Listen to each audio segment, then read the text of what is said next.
Hello everyone, आज हम लोग करेंगे सील एंड ट्रेड्स के कुछ एक्स्ट्रा पॉइंट जो आपके लिए नीट के लिए इंपॉर्टेंट है and not given in our NCERT में गिवन नहीं है। तो स्टार्ट करते हैं सबसे पहले कि सील एंड ट्रेड्स आप सभी को पता है मोस्टली दे आर मेराइन, समुद्री पानी में मिलते हैं, लेकिन hydra is an exception. Hydra एक ऐसा ऑर्गेनिज्म है जो किसमें मिलता है, फ्रेश वाटर के अंदर मिलता है। फिर अब हम सील एंड ट्रेड्स की बात करें तो हम इनको निडेरियंस भी बोलते हैं। क्या बोलते हैं? निडेरियंस बोलते हैं। क्यों बोलते हैं इनको निडेरियन? क्योंकि इनके अंदर नीडोब्लास्ट सेल्स होती है, इनको नीडोसाइड या निमेटोसिस भी उनको बोल सकते हैं। एक्चुअली स्टिंगिंग सेल्स है जो ऑफेंस और डिफेंस, ऑफेंस यानी कि capturing of food and defence यानी कि प्रोटेक्शन, तो ये ऑफेंस और डिफेंस में इसको हेल्प करती है। उसके बाद हमने पढ़ा कि इसके अंदर दो जो है लाइफ फॉर्म्स मिलती है, मेड्यूसा जो कि मोटाइल फॉर्म है, पॉलिप जो कि नॉन मोटाइल है। तो ये पॉलिप से मेड्यूसा, मेड्यूसा से पॉलिप, ये अल्टरनेशन ऑफ जनरेशन चलता है जिसको मेटाजेनेसिस बोलते हैं। और आपने पढ़ा है एनसीईआरटी में पॉलिप फॉर्म से मेड्यूसा बनने के लिए एसेक्सुअली जो है बनती है और मेड्यूसा से पॉलिप बनता है सेक्सुअली।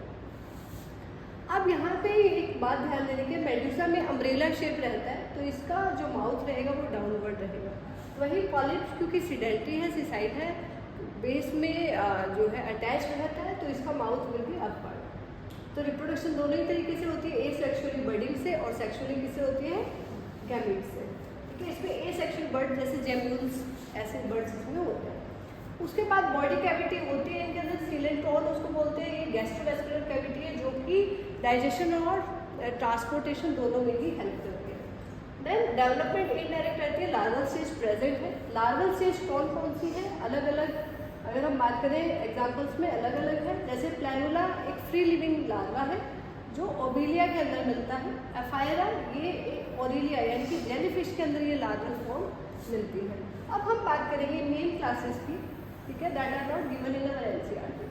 सो देखिए बच्चों, मेन क्लासेस यहाँ पे 3 कैटेगरी में डिवाइडेड है, Hydrozoa, Scyphozoa, Anthozoa.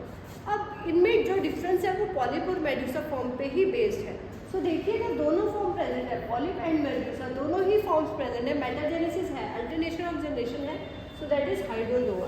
And the examples are Hydra, Obelia, Physalia.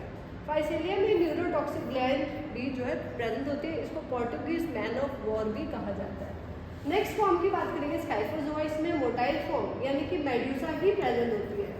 ठीक है, ये मोटाइल फॉर्म यानी कि मूव कर सकते हैं जैसे कि जेलीफिश की तरह, और इलिया ही इसका एग्जाम्पल है। तो ये कॉमन फॉर्म रहते हैं, पॉलीफॉर्म बहुत कम है। एंथोजोआ के अंदर केवल पॉलीफॉर्म ही ज़्यादा डोमिनेट है, मेड्यूसा फॉर्म तो प्रेजेंट हो भी सकती है और नहीं भी। And the examples are sea anemone जिसको कमेंसलिज्म में देखा गया है हर्मिट क्रैब के साथ। Commensalism is a type of population interaction जिसमें one organism benefited and other have no effect, neither benefit nor harm. So corals, अब आपको पता है आपने कोरल रीफ्स के बारे में सुना है, तो कैल्शियम कार्बोनेट से इनका स्केलेटन बना होता है, वो कोरल रीफ्स बनाता है।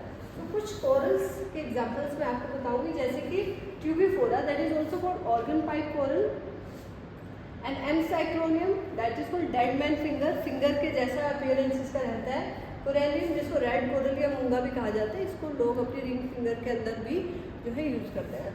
So these are some important and extra points other than NCERT. So I hope the video will be helpful for you all.